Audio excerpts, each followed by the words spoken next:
Social media پر بہت سارے لوگوں کو شوق ہوتا ہے اور ہونا بھی چاہیے دین کی دعوت کا کام کرنے کا، لیکن اس وجہ سے بہت سارے لوگ جو ہے نا وہ مایوس ہو جاتے ہیں کہ ان کو ایسا لگ رہا ہوتا ہے کہ وہ محنت کرتے ہیں لیکن ان کو رزلٹس نہیں مل رہے ہیں۔ یہ دنیا میں جو ویوز ہیں یا دنیا میں جو کامنٹس ہیں، دنیا میں جو لائکس ہیں، ٹھیک ہے، اگر آپ کی نیت یہ ہے کہ ان ویوز اور لائکس کے ذریعے آپ کا نام بلند ہو جائے، آپ کو لوگ پہچاننے لگیں، آپ کی عزت بڑھ جائے، تو پھر آپ کو مبارک ہو۔ ہمیں ایسا لگ رہا ہوتا ہے کہ لوگ باقی چیزوں کو تو بہت دیکھتے ہیں لیکن مذہبی کنٹینٹ جو ہے اس کی طرف لوگ اتنی توجہ نہیں کرتے ہیں۔ رہنمائی فرمائیے کہ ہمیں کیا کرنا چاہیے کہ ہم لوگوں کو اٹریکٹ کر سکیں اپنے دینی کنٹینٹ کی طرف۔ میں کچھ عرصے پہلے ایک مسجد میں جمعہ پڑھانے کے لیے گیا اور میں نے وہاں جمعہ پڑھایا شرم و حیا کے اوپر اور عفت کے اوپر، کیسے اپنی عفت کی حفاظت کی جانی چاہیے، کیسے شریعت ہمیں رہنمائی کرتی ہے اور آج کل بے حیائی اور فتنوں کے دور میں کتنا ضروری ہے۔ ایک بندہ بھی دین کو پسند کرنے والا ہے، دوسرا بھی دین کو چاہنے والا ہے،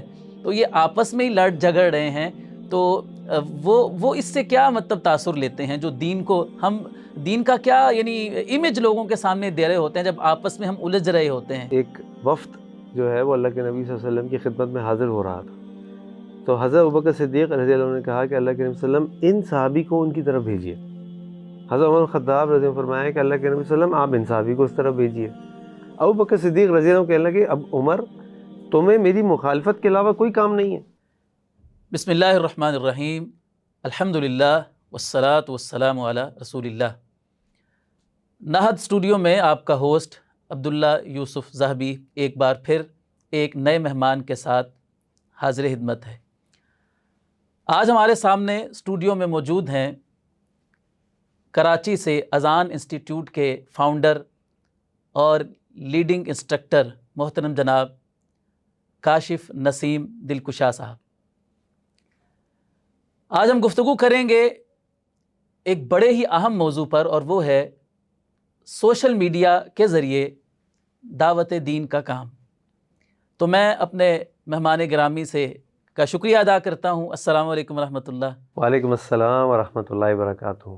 شیخ آپ کا بہت شکریہ کہ آپ اپنا قیمتی وقت نکال کر ہماری دعوت پر ہمارے پاس تشریف لائے۔ اللہ تعالیٰ آپ کو جزائے خیر عطا فرمائے۔ آپ کا بھی بہت شکریہ، آپ نے یہ موقع دیا کہ آپ کے ساتھ ملاقات بھی ہو، گفتگو بھی اور اس موضوع پہ بات چیت بھی ہو۔ جزاک اللہ خیر۔ شیخ آپ الحمدللہ مختلف طریقوں سے دین کی دعوت کا کام کر رہے ہیں، اور اللہ جانتا ہے کہ یہ بڑی ہی سعادت کی بات ہے، اور نبی علیہ الصلاۃ والسلام کا جیسے فرمان ہے کہ وہ شخص جو لوگوں کو خیر کی تعلیم دیتا ہے، خیر سکھاتا ہے، تو کائنات کی ہر چیز اس کے لیے دعا کرتی ہے، حتیٰ کہ پانی کے اندر مچھلیاں جو ہیں وہ بھی اس کے لیے دعا گو ہوتی ہیں۔ تو بڑے خوش نصیب لوگ ہیں وہ جن سے اللہ تعالیٰ دین کی دعوت کا کام لے رہا ہے۔ تو آج ہم گفتگو کرنے جا رہے ہیں سوشل میڈیا پر دین کی دعوت کے حوالے سے۔ شیخ میں یہ سمجھتا ہوں کہ سوشل میڈیا آج کے دور میں دین کی دعوت کا ایک ایسا بڑا ذریعہ ہے کہ ہمارے بزرگ چند سال پہلے اس کے بارے میں سوچ بھی نہیں سکتے تھے، یعنی تصور بھی نہیں کیا جا سکتا کہ یعنی ماضی قریب میں بھی یہ سوچا نہیں جا سکتا تھا کہ آپ اپنے گھر میں بیٹھ کر آپ لاکھوں لوگوں تک اپنی آواز پہنچا سکتے ہیں، اور وہاں تک اپنی آواز پہنچا سکتے ہیں، دین کا پیغام پہنچا سکتے ہیں کہ جہاں پر انسان کی ایکسیس بھی ممکن نہیں ہے، انسان وہاں پہنچ بھی نہیں سکتا ہے، تو آپ اپنے گھر میں بیٹھ کر لاکھوں لوگوں تک اپنا پیغام جو ہے وہ پہنچا سکتے ہیں۔ تو سوشل میڈیا ایز اے دعویٰ پلیٹ فارم، اس کے اوپر آج ہم مختلف نکات کے تحت جو ہے نا وہ گفتگو کریں گے۔ تو سب سے پہلی بات میں یہ رکھنا چاہتا ہوں کہ دعوت کا جو کام بھی کرنا چاہتا ہے، اللہ تعالیٰ ہر مسلمان کو توفیق عطا فرمائے کہ وہ اپنے انداز میں سوشل میڈیا پر، وہ واٹس اپ ہو، وہ فیس بک ہو، وہ ٹویٹر ہو، وہ انسٹاگرام ہو، یہ سارے پلیٹ فارمز ہیں جن پر ہم مختلف طریقے سے کام کر سکتے ہیں، اپنا پیغام لوگوں تک پہنچا سکتے ہیں۔ تو سب سے پہلی بات یہ ہے کہ دین جو ہے وہ وحی الہی کا نام ہے، تو اس میں اوتھینٹسٹی جو ہے وہ بہت زیادہ ضروری ہے، کہ اس میں ایسا نہیں ہے کہ جو بات ہمیں دین کے تعلق سے ہمارے سامنے آ گئی ہے اور ہم اس کی تحقیق کیے بغیر اس کو ویسے ہی آگے فارورڈ کر دیں۔ نیت ہماری بہت اچھی ہوتی ہے، ہم دین کا پیغام پہنچانا چاہتے ہیں، لیکن اس کا ایسا کہیں نہ ہو کہ فائدے کی بجائے ہم نقصان کر رہے ہوں۔ تو اس کے حوالے سے آپ کیا فرماتے ہیں؟ نحمد و نصلی علی رسولہ الکریم، اما بعد۔ بہت شکریہ شیخ، آپ نے اس موضوع پہ بات کرنے کا موقع دیا۔ دیکھیے سوشل میڈیا آج ایک ایسا پلیٹ فارم ہے ہمارے پاس جو اس سے زیادہ پاورفل پلیٹ فارم اس سے پہلے میرا خیال ہے دنیا کی تاریخ نے نہیں دیکھا۔ اور جیسا کہ آپ نے بھی اس بات کا ذکر کیا کہ ایک آدمی اپنے گھر میں بیٹھا ہوتا ہے اور دنیا کے ہر کنارے پہ رہنے والا شخص، ہر کونے پہ رہنے والا شخص کی آواز کو لائیو سن سکتا ہے، اس سے انٹریکٹ کر سکتا ہے، اس سے سوالات پوچھ سکتا ہے، یعنی بالکل ایسا ہو گیا جیسے آمنے سامنے لوگ بیٹھے۔ تو جہاں اس میڈیا کے بہت سارے فوائد یہ ہیں کہ آپ کوئی بھی پازیٹیو بات، اللہ کے دین کی دعوت ہو اور کوئی بات ہو، لوگوں تک کسی بھی وقت پہنچا سکتے ہیں۔ بالکل اسی طرح اس کے اندر یہ خطرات اور نقصانات بھی ہیں کہ اس پلیٹ فارم پہ جو شخص جتنا زیادہ افیکٹولی اس کو یوز کرے گا، جتنا پاورفلی یوز کرے گا، اس کی بات کو لوگ اتنا زیادہ سنیں گے، اور اس میں نقصانات بھی ہوں گے۔ کچھ لوگ اپنے مفادات کے تحت وہ بات کریں گے، کچھ لوگ شیطان کے وسوسوں میں آ کر لوگوں کو گمراہ کرنے کی کوشش کریں گے۔ تو جہاں اس کے اندر اچھائیاں ہیں وہاں اس کے اندر یہ کچھ نقصانات اور خرابیاں بھی ہیں۔ لوگوں کو اس بات کی ضرورت ہے کہ جس سے بھی وہ بات سنیں تو دو تین چیزوں کا خیال ضرور رکھیں۔ سب سے پہلی چیز یہ کہ اس سے وہ بات سنیں جو شخص اس فیلڈ کا یا اس شعبے کا ماہر ہو، یا اس کے پاس اس کی کوئی واقعی ایک فارمل قابلیت کوالیفیکیشن ہو۔ مثال کے طور پہ میں اگر دین کی دعوت دیتا ہوں، دین کا طالب علم ہوں، اور میں آپ سے بات کرنے لگوں فزکس کے بارے میں، کیمسٹری کے بارے میں، اور دعویٰ کرنے لگوں، تو یہ بالکل مناسب نہیں ہوگا کہ پہلی بات تو میں یہ دعویٰ کروں، لیکن ہو سکتا ہے کہ میرے نقطہ نظر ہو کوئی اور میں بس اپنی بات کہنا چاہ رہا ہوں۔ تو آپ کے لیے یہ بہت اہم ہے کہ آپ یہ سوچیں کہ کیا میں اس قابل ہوں کہ میں فزکس، کیمسٹری اور بایولوجی کی آپ سے بات کروں۔ نمبر ایک، یہ لوگوں کو سمجھنے کی ضرورت ہے کہ جس شخص کی وہ بات سن رہے ہیں کیا وہ بات کرنے کا اہل ہے کہ نہیں۔ دوسری بات یہ ہے کہ جس شخص سے بھی وہ بات سن رہے ہیں تو اس کے بارے میں ضرور یہ تحقیق کرنے کی کوشش کریں اگر ممکن ہو۔ اچھا یہ ہر شعبے میں تو ضرورت نہیں ہے۔ مثال کے طور پہ آپ اگر دین کی بات کر رہے ہیں تو اگر آپ دین کی بات کرتے ہیں تو دین ایک ایسی چیز ہے جس کے اندر ہمیں خاص ہدایت ہے۔ اللہ تعالیٰ نے سورۃ الحجرات میں فرمایا کہ اگر تمہارے پاس کوئی شخص آئے اور تم مجھ سے آگے کوئی بات کرے تو فتبینوا، اس کی تحقیق کر لیا کرو، کیونکہ اس پہ ہماری دنیا کا دار و مدار بھی ہے، ہماری آخرت کا دار و مدار بھی ہے، اس میں گناہ بھی ہے، اس میں ثواب بھی ہے۔ تو یہ ضرور چیک کر لیں کہ یہ شخص بات کر رہا ہے یہ کون ہے، یہ بات صحیح بھی ہے کہ نہیں۔ کیونکہ اگر آپ نے پہلے تو یہ دیکھ لیا کہ وہ چلو اہل علم میں سے، اہل دین میں سے اس نے بات کر لی، دوسرا آپ نے اگر دین کی بات کرنے والا ہے تو یہ دیکھنا ہے کہ بھئی کیا اس نے کس سے پڑھا ہوا ہے، اس کے کون طالب علم ہے، وہ کون شخص ہے، اس کا بیک گراؤنڈ کیا ہے، اس کی بات ہم سنیں کہ بھی نہیں سنیں۔ لیکن اگر آپ کسی اور چیز کی بات کر رہے ہیں، فار ایگزامپل آپ ماحولیات کی بات کر رہے ہیں، آپ بایولوجی کی بات کر رہے ہیں، اگر آپ کیمسٹری کی بات کر رہے ہیں، تو اس کے اندر مختلف تھیوریز ہیں، آپ مانیں یا نہ مانیں کوئی فرق نہیں پڑتا، لیکن وہاں حق اور سچ کا مسئلہ ہے دین کے اندر، اور وہاں پہ یہ بھی ہماری ذمہ داری ہے کہ اگر کوئی بات ہم سنیں تو پہلے تو اس سے سنیں جو صحیح کا اس کا اہل ہو، وہ سنیں جو بات صحیح ہو، اور تیسرا یہ کہ جو پہنچائیں آگے، فارورڈ کریں، شیئر کریں، تو یہ دیکھ کے، سوچ کے اور سمجھ کے پہنچائیں کہ اگر اللہ نہ کرے ہم نے کسی کو کوئی بات غلط پہنچا دی تو اس کی ذمہ داری ہم پر ہوگی، کیونکہ آپ پہ پہنچانا لازم نہیں ہر چیز جو آپ کو مل جائے، لیکن آپ پہ اس کی تحقیق کرنا لازم ہے۔ اگر آپ آگے بھیج رہے ہیں اور اگر اس کا اللہ نہ کرے آپ کی وجہ سے کوئی گناہ میں ملوث ہو گیا تو پھر اس کی ذمہ داری آپ پر بھی عائد ہو سکتی ہے۔ تو یہ جہاں اس کے سوشل میڈیا کے فوائد ہیں وہاں اس کے کچھ نقصانات بھی ہیں، لوگوں کو اس کا خاص خیال رکھنا چاہیے۔ شیخ اس حوالے سے حدیث مبارکہ کا جو ہے نا وہ ایک خاص مقام ہے، اور اللہ کے رسول صلی اللہ علیہ وسلم کی ہدایت بھی ہے کہ آپ نے ارشاد فرمایا کہ جس نے مجھ پر جان بوجھ کر جھوٹ باندھا وہ اپنا ٹھکانہ جہنم میں بنا لے۔ تو حدیث مبارکہ کے حوالے سے بھی آپ ذرا ارشاد فرمائیے کہ اس میں ہمیں کس قدر احتیاط کا جو ہے نا وہ پہلو جو ہے وہ مد نظر رکھنا چاہیے۔ دیکھیے جیسے آپ نے یہ حدیث اللہ کے نبی صلی اللہ علیہ وسلم کی ذکر فرمائی کہ جس نے اللہ کے نبی صلی اللہ علیہ وسلم پر جانتے بوجھتے جھوٹ باندھا تو اس پر جو ہے وہ اپنا ٹھکانہ جہنم میں بنا لے۔ یہ حدیث ہمیں یہ بات بتاتی ہے، اور ہمارے سلف صالحین کا اگر ہم عمل دیکھیں اس حدیث کے اوپر تو جو لوگ اصول حدیث پڑھے ہوئے ہیں یا اصول حدیث کی کچھ چیزوں سے واقف ہیں وہ جانتے ہیں کہ ہمارے سلف صالحین محدثین نے حدیثوں کو پہنچانے کے لیے کتنی احتیاط کی ہے، اور یہ اللہ تعالیٰ کا خاص احسان ہے، اللہ تعالیٰ کا معجزہ ہے کہ اللہ تعالیٰ نے جس طریقے سے اپنے بندوں کو اس کام پر لگایا کہ انہوں نے ان تمام افراد کو جو روات ہیں روایت کرنے والے، جنہوں نے ایک حدیث کو اس سے سنا، پھر اس سے سنا، پھر اس سے سنا، یہاں تک کہ ہم تک پہنچ گئے، ان سب کی زندگی کے حالات، ان کے معاملات، ان کا کردار، ان کے اساتذہ، ان کے تلاميذ یعنی ان کے شاگرد، تمام لوگوں کا ریکارڈ اللہ تعالیٰ نے محفوظ فرما دیا، جس کو ہم علم الرجال کہتے ہیں۔ اور یہ سارا اہتمام ہے ہی اسی لیے کہ کہیں ایسا نہ ہو کہ ہم اللہ کے نبی صلی اللہ علیہ وسلم کی کوئی بات بلا تحقیق اور غلط بات آگے تک لوگوں تک پہنچا دیں جو حقیقت میں انہوں نے نہیں کہی یا ارشاد فرمائی ہو۔ اس لیے علماء کہتے ہیں کہ جب اگر کوئی شخص کوئی ضعیف روایت بھی بیان کر رہا ہو اور اس ضعیف روایت کو بیان کرنے کی اس کو کسی بھی وجہ ضرورت ہو، تو وہ یہ نہ کہے کہ یہ ضعیف حدیث ہے، بلکہ وہ یہ کہے کہ یہ ضعیف روایت ہے۔ کہ ضعیف حدیث عام طور پر لوگ سمجھتے ہیں کہ یہ اللہ کے نبی صلی اللہ علیہ وسلم نے فرمایا یا ان کا عمل ہے، لیکن روایت جو ہے وہ کہیں ہو سکتی ہے۔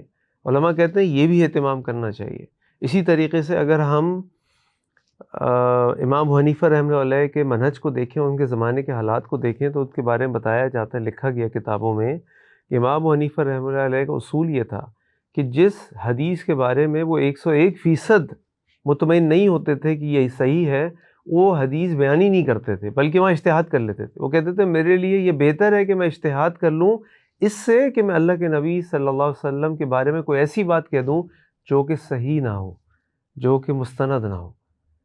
تو اتنی احتیاط ہمیں سلف صالحین سے ملتی ہے، تو اس سے ہماری ذمہ داری ہے کہ جو بھی بات آپ کو قرآن و حدیث کی ملے اس کو ایز اٹ از فارورڈ نہ کریں، ایز اٹ از شیئر نہ کریں، بلکہ اس کو سوچیں، سمجھیں۔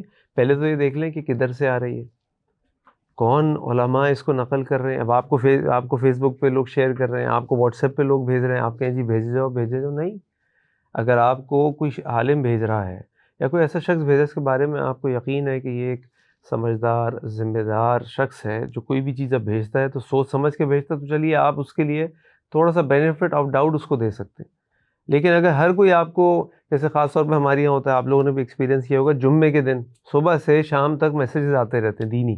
وہ جمعہ جو ہے ہمارا ایک دینی میسیجز کا دن ہوتا ہے، یا ربیع الاول کا مہینہ ہو، یا محرم کا مہینہ ہو، یا ذوالحجہ کا مہینہ ہو، اس میں خاص طور پہ لوگ ذرا کثرت سے اس طرح کے میسیجز بھیجتے ہیں۔ اب آپ بھیجے جائیں اپنی براڈ کاسٹ لسٹ کے اوپر، اپنے گروپس کے اوپر، تو یہ مناسب نہیں ہے۔ ہاں اگر یہ کسی مستند ذرائع سے آ رہا ہے تو پھر ٹھیک ہے، پھر آپ دیکھ لیجئے کہ وہ کون بھیجنے والا ہے، اور اگر پھر بھی کوئی عام آدمی بھی آپ کو بھیج رہا ہے اور بات آپ کو بہت اچھی لگ رہی، تو پہلے کسی عالم یا علماء سے رابطہ کر لیں، چیک کروا لیں کہ شیخ یہ مستند ہے، اب وہ کہیں جی اوکے الحمدللہ ٹھیک ہے، پھر آگے بھیج دیجئے۔ لیکن ایسے نہیں کہ بس آئے اور آپ نے بھیجا، آئے اور بھیجا۔ تو اس میں بہت احتیاط کی ضرورت ہے، کیونکہ یہ بہت اہم معاملہ ہے۔ اس کے حوالے سے میں ایک بات کہنا چاہوں گا کہ ہمارے عام مسلمانوں کو یعنی حدیث کی کتابوں کے بارے میں کم از کم ان کے نام معلوم ہونے چاہیے۔ بسا اوقات ایسا ہوتا ہے کہ ہمیں بھی لوگ احادیث بھیجتے ہیں اور پوچھتے ہیں کہ اس حدیث کی حیثیت کیا ہے، تو سب سے پہلے دیکھیں کہ اس کے نیچے حوالہ ریفرنس کس کتاب کا دیا ہوا ہے۔ ایک ایسی کتاب کا حوالہ دیا ہوا ہے کہ جو حدیث کی کتاب ہی نہیں ہے، سرے سے حدیث کی کتاب نہیں ہے، اس کا نیچے ریفرنس دیا ہوا ہے۔ تو اس حوالے سے ایک ایک بڑی اچھی اپرچونٹی جو ہے وہ ہمارے سامنے موبائل میں موجود ایپس ہیں، مثلا اسلام 360 ہے اور مکتبہ شاملہ اردو ہے ہمارے اردو دان طبقے کے لیے۔ اس میں ہمارے لیے اتنی سہولت ہے کہ اگر آپ کے پاس ایک حدیث مبارکہ آتی ہے، اگر وہ حدیث کی 6 کتابیں جن کو کتب ستہ کہا جاتا ہے، اگر ان میں سے ہے تو آپ اس سافٹ ویئر کو کھول کر اس میں اس حدیث کو چیک کر سکتے ہیں۔ ایون کہ ان دونوں سافٹ ویئرز میں جن کی میں نے نام لیے ہیں، ان میں شیخ البانی رحمہ اللہ کے حکم بھی نقل کیے گئے ہیں، یعنی بتایا گیا ہے کہ روایت صحیح ہے، پایہ ثبوت کو پہنچتی ہے یا نہیں پہنچتی ہے، حسن ہے یا ضعیف ہے، یہ بھی بتایا گیا ہے۔ تو چیک بھی کیا جا سکتا ہے، مطلب یہاں تک بھی ہے۔ تو اس حوالے میں بہت زیادہ جو ہے وہ یقیناً ہمیں احتیاط کرنی چاہیے۔ دوسرا پوائنٹ ہم جو ڈسکس کرنا چاہیں گے وہ یہ ہے کہ جب ہم بات کرتے ہیں سوشل میڈیا پر دین کی دعوت کے حوالے سے، تو اللہ تعالیٰ نے بہت سارے لوگوں کو یہ جذبہ عطا فرمایا ہے، اور یہ آپ کہہ لیجئے کہ اللہ تعالیٰ کی عطا ہے کہ اللہ تعالیٰ کسی شخص کے دل میں، کسی مسلمان کے دل میں یہ تڑپ پیدا کر دے کہ وہ دین کی دعوت کا کام کرنا چاہے۔ اور اس کا تعلق میں سمجھتا ہوں کہ علم کے ساتھ بھی نہیں ہوتا ہے۔ ہم دیکھتے ہیں کہ بعض اتنے بڑے بڑے علماء کرام ہیں، ان کے پاس بہت بڑی بڑی لائبریریاں ہیں، بڑا ان کا مطالعہ وسیع ہے، وہ تدریس بھی کرتے ہیں اور اپنے طور پر مطلب جتنا وہ دین کا کام کر سکتے ہیں کرتے ہیں، لیکن وہ دعوت کا شاید ان کو اتنا ایکسپیرینس نہیں ہے، وہ گفتگو لوگوں کے سامنے نہیں کر سکتے ہیں یا سوشل میڈیا پر لوگوں کے سامنے نہیں آ سکتے ہیں۔ لیکن اس کے مقابلے میں ایک نوجوان ہے جس نے مدرسے میں پڑھا ہوا بھی نہیں ہے اور کوئی سند اس کے پاس نہیں ہے، لیکن اس کا شوق بہت ہے دین کا۔ جب وہ معاشرے میں دیکھتا ہے لوگوں کے اندر برائیاں پھیل رہی ہیں، لوگ خیر سے دور ہو رہے ہیں، تو اس کا دل کرتا ہے کہ میں بھی سوشل میڈیا کو استعمال کرتے ہوئے دین کی دعوت کا کوئی کام کروں۔ تو اس حوالے سے پھر جو ہے نا وہ ہمارے سامنے دو رائے جو ہے نا وہ آ جاتی ہیں۔ ایک گروہ یہ کہتا ہے کہ نہیں، چونکہ اس کے پاس مدرسے کی سند نہیں ہے، یہ عالم دین نہیں ہے، اس لیے یہ تو دین کا کام کر ہی نہیں سکتا ہے، تو اس کے اوپر پابندی لگ جانی چاہیے۔ یعنی اگر وہ صحیح بات بھی کر رہا ہے تو پھر بھی لوگ مطلب ایک گروہ یہ کہہ رہا ہے کہ اس کو تو ویڈیو نہیں بنانی چاہیے، یہ کوئی عالم دین تھوڑی ہے، اس کو تو دین کی بات کرنی نہیں چاہیے، یہ تو علماء کا کام ہے۔ تو اس حوالے سے آپ کیا رہنمائی فرماتے ہیں؟ شیخ اس حوالے سے دو تین باتیں ہیں۔ دیکھیں، ایک تو بات یہ ہے کہ ہر شخص ہر میدان کا شہ سوار نہیں ہوتا۔ جی جی ہمارے جیسے آپ نے علماء کا ذکر کیا، اب کچھ لوگوں کی طبیعت نہیں ہوتی، کچھ لوگ اس بات سے خوف کھاتے ہیں کہ اگر وہ میڈیا میں آئیں گے تو کہیں ان کے اندر ریاکاری نہ آ جائے یا ان کے کسی عمل میں، ان کے اخلاص میں ریاکاری کا شائبہ نہ آ جائے۔ وہ ڈرتے ہیں کہ کہیں ہمارے اعمال ضائع برباد نہ ہو جائیں، کیونکہ اللہ تعالیٰ کو ریاکاری بالکل پسند نہیں ہے۔ تو شاید کچھ لوگ اپنے تقوی کی وجہ سے نہیں آتے۔ کچھ یہ ہوتا ہے کہ کچھ لوگوں کو کیمرے کے سامنے بیٹھتے ہوئے جھجک ہوتی ہے، وہ کمفرٹیبل فیل نہیں کرتے۔ کچھ لوگ ایسے ہوتے ہیں کہ جو واقعی اللہ تعالیٰ نے ان کو صلاحیت دی ہوتی ہے، وہ لوگوں میں بھی بات کرتے ہیں، وہ ایسے بھی کر سکتے ہیں، لیکن بس وہ اپنے آپ کو تیار نہیں کر پاتے جو کہ ان کو کرنا چاہیے۔ یعنی مختلف طبقات ہیں، یا یہ بات میں آپ سے کر رہا ہوں علماء کی۔ تو میں سمجھتا ہوں کہ ہمارے علماء کو اس بات کے لیے اپنے آپ کو تیار بھی کرنا چاہیے، ٹرین بھی کرنا چاہیے، کوشش بھی کرنی چاہیے، کیونکہ یاد رکھیں کہ دنیا میں آگے چل کے وہی زبان، وہی لہجہ اور وہی کانٹینٹ چلے گا، لوگ سنیں گے، دیکھیں گے، جو جتنا زیادہ میڈیا پر، سوشل میڈیا پہ، یوٹیوب پہ، فیس بک پہ موجود ہوگا، دنیا کی زبان وہ بن جائے گی۔ یعنی میں آپ کو بتاؤں کہ میں کچھ عرصے پہلے میں نے ایک دفعہ ایک یوٹیوب پہ میں نے لکھا خواب کے بارے میں کچھ تحقیق کرنا چاہ رہا تھا، کچھ سننا چاہ رہا تھا، کہ مجھے لیکچر تیار کرنا تھا۔ میں نے کہا میں کچھ لیکچر سنتا ہوں علماء کے اور دیکھتا ہوں کہ علماء ان مسائل پہ کیا گفتگو کرتے ہیں اور اس خواب کے بارے میں جو مختلف باتیں اس کے بارے میں کیا کہہ رہے ہیں، پھر میں اپنی تحقیق کر کے اس کو فائنل کروں گا۔ تو اب یقین جانیے کہ جو مجھے شروع کے 20-25 لیکچر ملے وہ ان فرقوں کے تھے جن کے بارے میں ہمیں معلوم ہے، سب کو معروف ہے کہ یہ لوگ قرآن و حدیث سے اتنا رجوع نہیں کرتے جتنے وہ اپنے باطلانہ عقائد اور طریقوں سے رجوع کرتے ہیں۔ یعنی کئی مواد ہی نہیں ہے جو مستند روایات کے یا مستند علماء کا ہمیں مواد ملے۔ اب یہ حقیقت میں کمی ہے۔ اگر اور یہاں پہ ان لوگوں کو سوچنا چاہیے جو جھجک محسوس کر رہے ہیں، جو ریاکاری کی فکر کر رہے ہیں، وہ اللہ تعالیٰ سے دعائیں کر کے آئیں اور اب مستند مواد میڈیا پر ڈالیں۔ دوسری بات آپ نے کہی کہ وہ نوجوان یا وہ افراد جو اس وقت سمجھتے ہیں کہ میڈیا ٹائم کی ضرورت ہے، ہمارے پاس سوشل میڈیا میں کنٹینٹ ہونا چاہیے، لوگوں کے پاس باطل کنٹینٹ اتنا ہے کہ ہمارے پاس کنٹینٹ ہی نہیں ہے، تو لہٰذا وہ کوشش کرتے ہیں کہ خیر کی بات کے لیے اور دعوت کے لیے وہ آئیں۔ تو ان بھائیوں کو بھی میں یہ نہیں کہتا کہ وہ نہ آئیں، لیکن دیکھیں جیسے ہم نے اس سے پہلے بات کی کہ یہ اللہ کا دین ہے، یہ اللہ کی شریعت ہے، یہ اللہ کا قرآن ہے۔ یہ ہم اس کے اندر کوئی ایسی بات کہہ دیں کہ وہ اللہ کے نبی صلی اللہ علیہ وسلم سے غلط منسوب کر دی جائے یا اس کا غلط معنی لے لیا جائے، یہ بھی بہت بڑا گناہ ہے۔ تو جو لوگ بھی دین کے کام کو کرنا چاہتے ہیں سوشل میڈیا پہ کسی بھی لیول پہ، ان کو چاہیے کہ سب سے پہلا جو اصول ہے وہ اللہ تعالیٰ نے قرآن فرمایا ہے کہ فعلم، پہلے علم حاصل کرو۔ یعنی میں نہیں کہہ رہا کہ وہ عالم اور فقیہ بنے پھر بات شروع کریں، لیکن میں یہ کہہ رہا ہوں کہ بنیادی عقائد پڑھ لیں، بنیادی اصول پڑھ لیں، بنیادی بات کر لیں، تھوڑا اپنے آپ کو ٹرین کر لیں۔ نمبر 2، ان کا علماء کے ساتھ ایک بہت مضبوط رابطہ ہو، تاکہ جو وہ بات کرنے جا رہے ہیں اور کہنے جا رہے ہیں وہ ان سے ڈسکس، مشورہ اور چیک کرا کے ہو سکے تو ضرور کریں، کیونکہ پھر شیطان کی طرف سے ٹینڈنسی، یہ شیطان ہمیں اس بات پہ پش کرتا ہے کہ اگر ایک عام آدمی، جیسے آج کل اصطلاحات بھی مشہور ہیں بردر اور یہ ساری نا، تو اگر کوئی بردر آ جاتے ہیں اور اس برادر کو اللہ تعالیٰ نے ایسی صلاحیت دی ہے کہ وہ بڑے اچھے طریقے سے اپنی بات کو پیش کر لیتے ہیں، بڑے اچھے موضوعات پہ بات کر لیتے ہیں، لوگ ان سے محبت بھی کرنے لگتے ہیں، اللہ تعالیٰ دل و محبت ڈال دیتے ہیں ان کی. لیکن اس پوائنٹ پہ آ کے جب لوگ ان سے سوال کرتے ہیں اور وہ سوال عقائد کے بارے میں ہو، وہ سوال فقہ کے بارے میں ہو، تو اس وقت شیطان ان کو روکتا ہے کہ تم اگر یہ کہہ دو گے کہ لا ادری تو تمہاری تو بے عزتی ہو جائے گی، تم کہہ دو گے لا ادری تو تم تو چھوٹے بن جاؤ گے، تم کہہ دو گے لا ادری تو لوگ کہیں گے یار یہ کیسا مولوی ہے، کیسا اہل علم میں سے ہے کہ اس کو اتنی سی بات نہیں پتہ. کیونکہ سوال کرنے والے بھی مختلف ہوتے ہیں، کوئی آپ کو چیک کرنے کے لیے سوال کرتا ہے، کوئی آپ کو پھنسانے کے لیے سوال کرتا ہے، اور کوئی حقیقت میں واقعی پیاسا ہوتا ہے جو اپنی پیاس مٹانے کے لیے سوال کرتا ہے، آپ کو نہیں پتہ. تو یہاں ایک افراط و تفریط ہے جس میں بہت زیادہ احتیاط کی ضرورت ہے. تو میں نہیں کہہ رہا کہ جو ہمارے برادرز ہیں وہ کام نہ کریں، بالکل کریں، لیکن اپنے آپ کو علماء سے جوڑ کے رکھیں اور مستقل اپنے علمی استعداد کو بڑھانے کی کوشش کریں. اور یاد رکھیں کہ اگر آپ نے تیراکی کرنی تو سیکھنی پڑے گی. ضروری نہیں ہے کہ پہلے آپ اولمپک جیت کے آئیں اس کے بعد سمندر میں کودیں گے، نہیں، لیکن کم از کم بنیادی اور تھوڑی بہت تو چھوٹے سے کسی سوئمنگ پول میں سیکھیں گے نا. اسی طرح آپ نے اگر انجینئرنگ کا کوئی کام کرنا ہے، بات کرنی، تھوڑی بہت 2-4 کتابیں انجینئرنگ کی تو کسی استاد سے یا طریقے سے پڑھیں گے، اس کے بعد بات کرنا شروع کریں گے تو then you will make sense. تو برادرز کو بھی بہت سمجھنا اور احساس ذمہ داری ہونی چاہیے، علماء کو بھی اس میدان میں آگے آنا چاہیے. اور ظاہری بات ہے اگر میدان کھلا چھوڑ دیں گے علماء تو وہاں ہی تو گیپ کے اندر کوئی انٹر ہوگا. ورنہ اگر ہمارے علماء ہر طریقے سے ہر موضوع پہ، حالات حاضرہ پر بھی، مسائل پر بھی، عقائد پر بھی بات کرتے رہیں تو انشاءاللہ یہی ہمارے لیے کافی اور شافی ہو جائیں گے، اور اسی کے اندر خیر ہی خیر ہوگی انشاءاللہ. افراد تفرید ہے، اور دونوں جو طبقات ہیں ان کو اپنی ذمہ داری کا احساس ہونا چاہیے اور اس اعتبار سے کام کرنا چاہیے.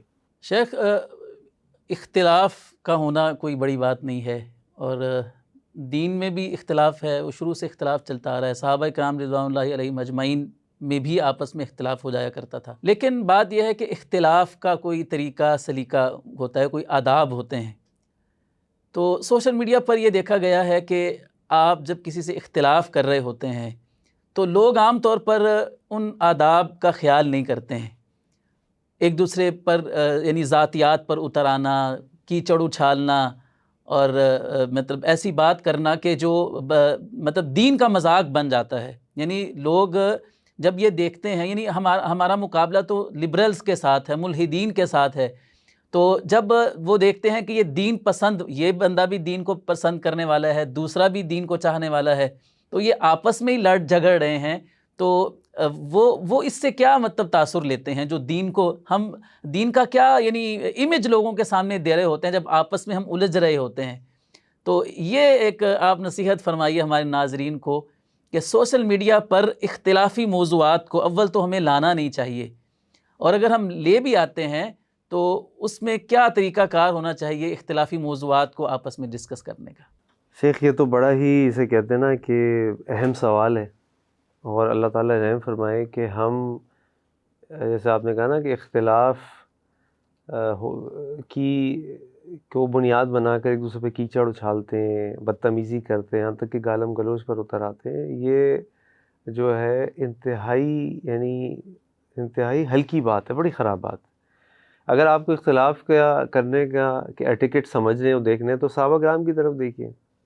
صحابہ کرام میں بھی اختلاف ہوتا تھا، اور ہم حیران پریشان رہ جائیں گے کہ اگر ہم ان اختلافات کو پڑھنے لگیں تو اتنے بڑے بڑے اختلافات کہ کسی کے نزدیک تو وہ جائز ہے. عقائد کے معاملے بعض اوقات ہمیں مل جاتے تھے، تعویلات کے مسائل میں مل جاتے ہیں، فقہ کے مسائل میں مل جاتے ہیں، لیکن کبھی ہم نے نہیں دیکھا کہ ان کے درمیان کوئی ایسی بات ہو. بلکہ مجھے سورہ حجرات کی تفسیر میں بھی ہمیں ملتا ہے کہ ایک موقع پہ ایک وفد جو ہے وہ اللہ کے نبی صلی اللہ علیہ وسلم کی خدمت میں حاضر ہو رہا تھا. تو حضرت ابوبکر صدیق رضی اللہ عنہ نے کہا کہ اللہ کے نبی صلی اللہ علیہ وسلم ان صحابی کو ان کی طرف بھیجیے. حضرت عمر خطاب رضی اللہ عنہ فرمایا کہ اللہ کے نبی صلی اللہ علیہ وسلم آپ ان صحابی کو اس طرف بھیجیے. ابوبکر صدیق رضی اللہ عنہ کہنے لگے اب عمر تمہیں میری مخالفت کے علاوہ کوئی کام نہیں ہے. اور عمر نے کہا بھائی ما اردت خلافک، مجھے آپ کی مخالفت نہیں کرنی، مجھے تو جو صحیح لگا میں نے اللہ کے نبی کی خدمت میں عرض کر دیا صلی اللہ علیہ وسلم. تو یہ دونوں کا درمیان یہ آرگومنٹس ہوتے تھے، لیکن جب حضرت ابوبکر صدیق رضی اللہ عنہ کی خلافت کا وقت آیا، اللہ کے نبی صلی اللہ علیہ وسلم کا وصال ہوا اور مسلمان جمع ہوئے اور مسلمانوں میں یہ بات شروع ہو گئی. ایک طرف انصار بیٹھے جو ہیں وہ اپنا کہہ رہے ہیں جی خلیفہ ہم چن لیتے ہیں، مہاجرین اپنا چن لیں. ادھر ثقیفہ بنو ساعدہ میں حضرت ابوبکر عمر دونوں پہنچے رضی اللہ عنہ، ان کو پتہ چلا یہ معاملات ہو رہے ہیں انصار میں. تو مجھے بتائیے ابوبکر صدیق رضی اللہ عنہ جن کے ساتھ حضرت عمر کی ہر وقت مخالفت تھی، سب سے پہلے کس نے بیعت کی؟ حضرت عمر بن خطاب نے ان کے ہاتھ میں بیعت کی رضی اللہ عنہ. پھر حضرت ابوبکر صدیق رضی اللہ عنہ کس کو خلیفہ بنایا؟ حضرت عمر کو خلیفہ بنایا.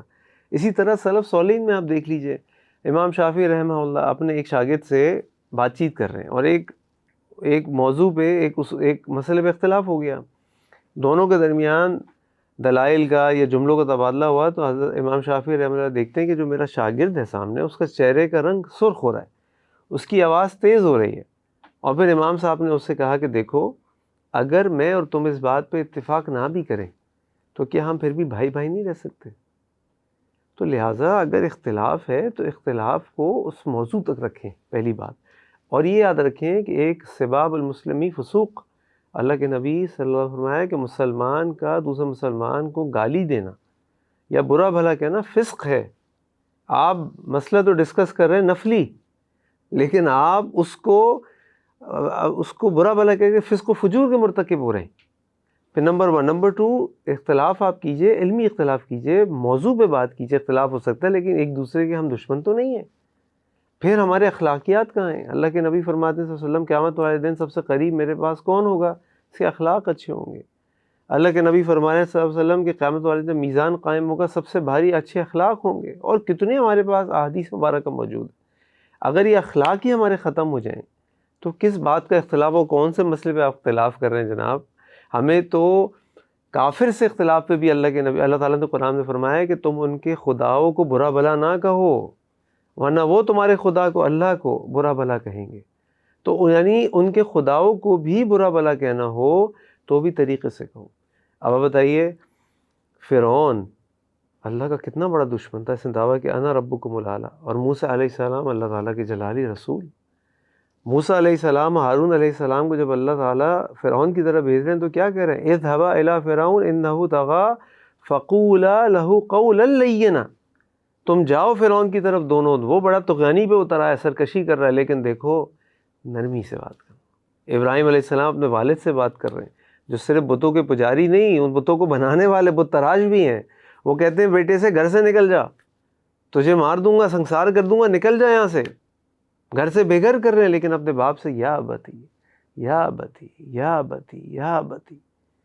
تو قرآن، احادیث مبارکہ، سلف صالحین اور ان کا آپس کا تعامل ہمیں اخلاقیات کا درس دے رہا ہے کہ اختلاف کتنا ہی بڑا کیوں نہ ہو، لیکن آپ اپنے اخلاق کا دامن نہیں چھوڑ سکتے، آپ بدتمیزی نہیں کر سکتے، آپ گلم گلوچ نہیں کر سکتے. اور پھر دوسری بات یہ کہ فیس بک پہ آپ کیا اختلاف نمٹا سکتے ہیں؟ یہ تو ایک ماحول کے اندر بیٹھا جاتا ہے سنجیدگی کے ساتھ، ایک دوسرے کو سمجھنے کی کوشش کی جا رہی ہوتی ہے، پھر یہ مسئلے حل ہوتے ہیں.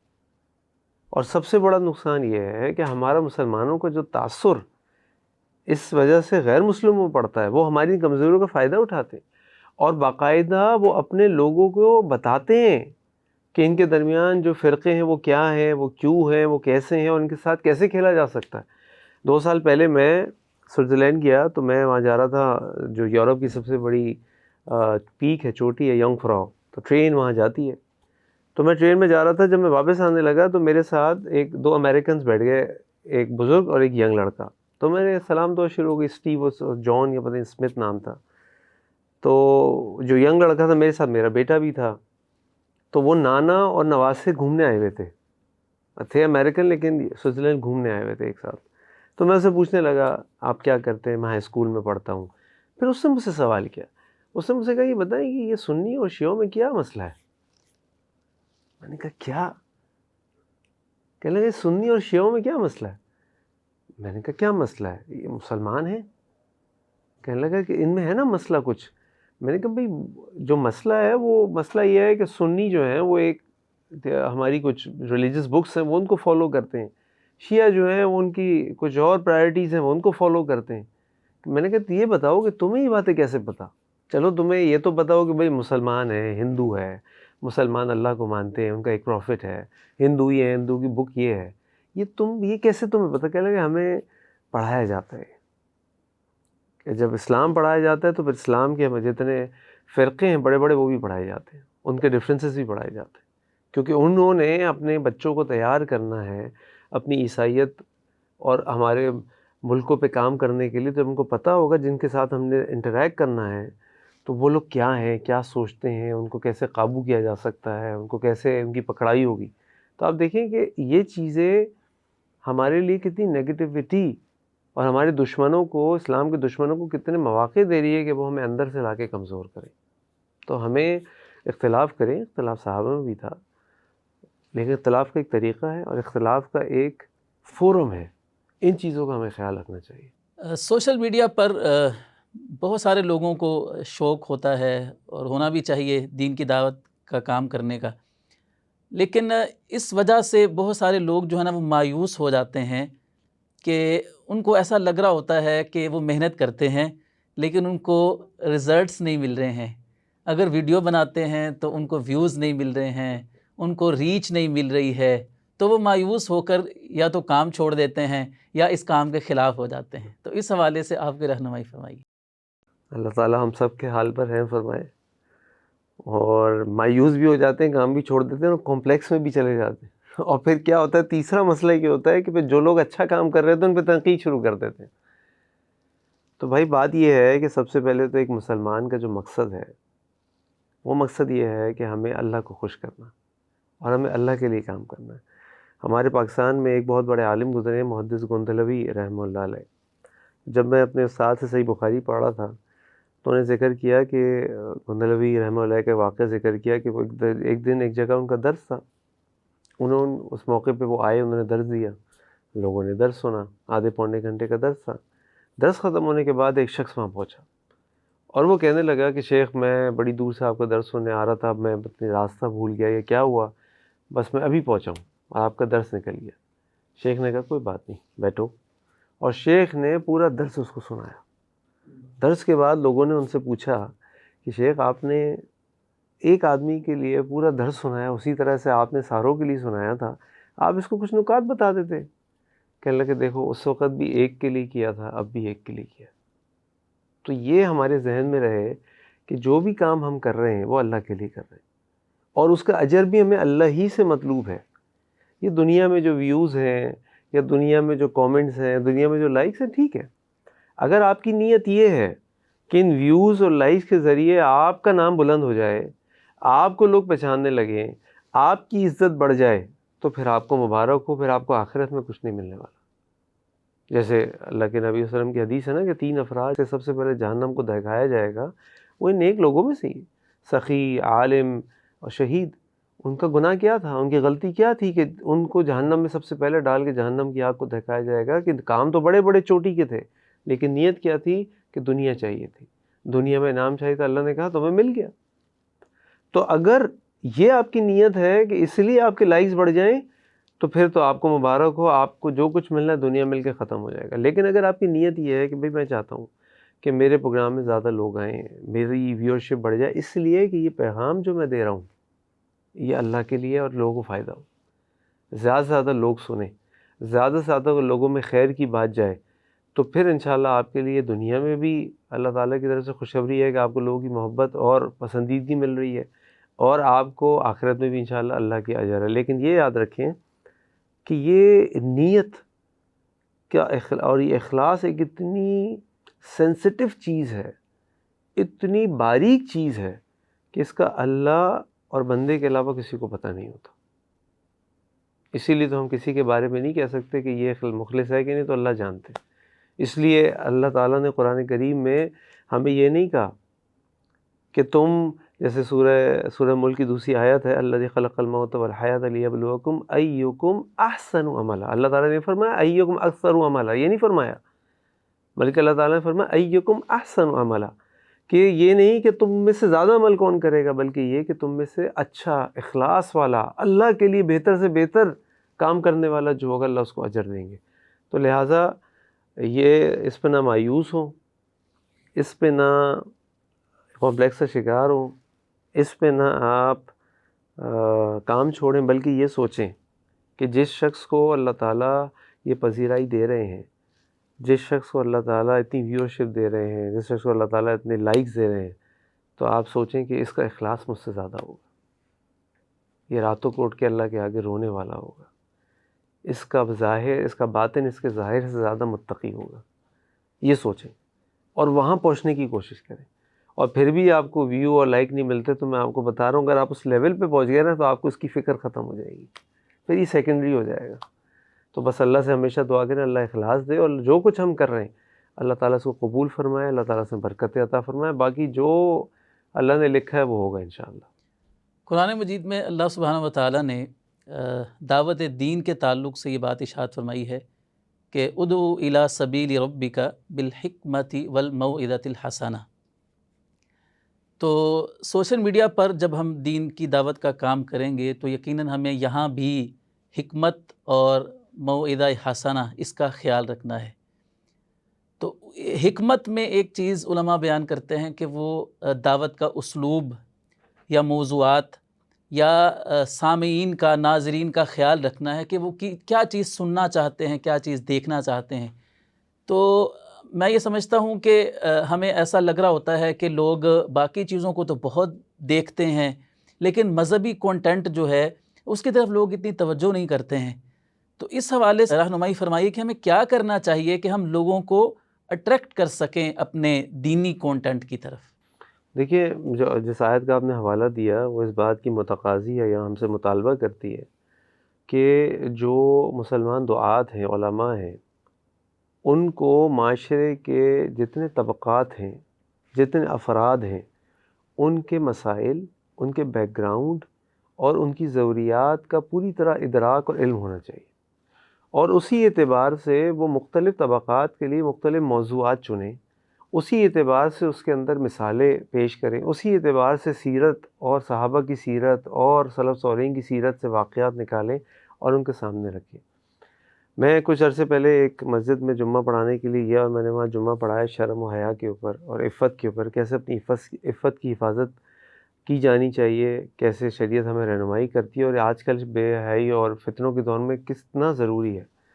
تو یقین کریں میں جب باہر نکلا تو خیر میں کوئی بہت بڑا مقرر یا بہت بڑا کوئی واعظ تو نہیں ہوں، لیکن ایک صاحب آیا مجھے کہنے لگا کہ جناب آپ کی بڑی مہربانی، آج اتفاق سے میں نے اس مسجد میں جمعہ پڑھا. میں عام طور پہ یہاں پڑھتا نہیں ہوں لیکن جس مسجد میں جمعہ پڑھتا ہوں میں جانتا ہوں اس مسجد کو، اور وہاں پہ اچھے مستند علماء کی بات کر رہا ہوں آپ کو، علماء جو پڑھاتے ہیں، کتابیں پڑھاتے ہیں، وہاں پہ کہتے ہیں جی وہ ہمیں عقیدے کے مسائل کے علاوہ کسی چیز پہ جمعہ ہی نہیں پڑھاتے.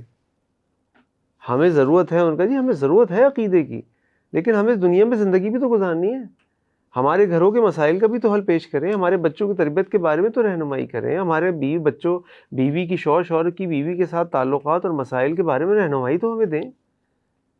تو مختلف موضوعات پہ ہم کو بات کرنی چاہیے، مختلف اسلوب سے ہم کو بات کرنی چاہیے. ٹاک شوز بھی ہونے چاہیے، کلپس بھی ہونے چاہیے، سٹوری ٹیلنگ بھی ہونی چاہیے، کچھ السٹریشنز بھی ہونی چاہیے. آپ دیکھیں یہ دنیا کے بڑے بڑے جو بلاگرز ہیں، وی لاگرز ہیں، وہ کس طرح اپنی ویڈیوز کو ڈیولپ کر رہے ہوتے ہیں، کتنا اس کو پیسہ خرچ کر رہے ہوتے ہیں. کیوں آپ کے خیال میں کیا وہ صرف پیسہ ضائع کر رہے ہوتے ہیں؟ نہیں. اگر آپ کنٹینٹ اچھا دیں گے، اس کی پریزنٹیشن اچھی دیں گے، اس کی کوالٹی اچھی دیں گے تو لوگ آپ کو کی طرف متوجہ بھی ہوں گے، لوگ اس بات کو سنیں گے بھی. اور دیکھیں نا جب ہماری بات قرآن و سنت کی بات ہوگی، ہماری بات دلائل پہ بات ہوگی، ہماری بات زندگی اور آخرت کی رہنمائی اور کامیابی کے بارے میں ہوگی، اللہ تعالیٰ اس میں ویسی اثر ڈال دیں گے. اور پھر اس میں یقیناً اخلاص بھی ہو تو پھر تو انشاءاللہ اللہ تعالیٰ لوگوں کے دلوں میں اس بات کو ڈال ہی دیں گے. لیکن اس کا معنی یہ نہیں کہ آپ کہیں جی میں نے تو بس بات کہہ دی، اب اللہ کی مرضی اور لوگوں کی مرضی. بھئی آپ کو محنت کرنی ہے. اللہ کے نبی صلی اللہ علیہ وسلم جب صحابہ کو تعلیم دیتے تھے، آپ نے خود منبر پہ کھڑے ہو کے بھی تقریر کی ہے. آپ نے صحابہ کو یعنی زمین پہ لکیریں کھینچ کے بھی تربیت دی ہے. آپ نے صحابہ کے ساتھ پریکٹیکلی خندق کھود کر بھی تربیت دی ہے.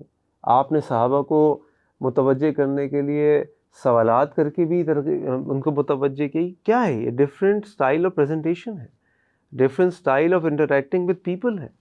آپ نے غصہ بھی کیا، آپ نے محبت بھی کی ہے. آپ نے محبت کے طرح کہ معاذ مجھے تم سے محبت ہے، لیکن معاذ یاد رکھو نماز کے بعد یہ کلمات کہنا مت بھولنا۔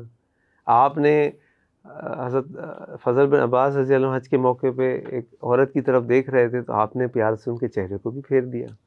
تو یہ سب اسلوب ہے، تو ان اسلوب کو استعمال کیے بغیر جو اس وقت معاشرے کے اندر رائج ہیں، جب تک کہ وہ شریعت کی حدود کے اندر ہیں، آپ پیش کیجئے، استعمال کیجئے، اور ان کو استعمال کر کے آپ دین کی دعوت دیجئے۔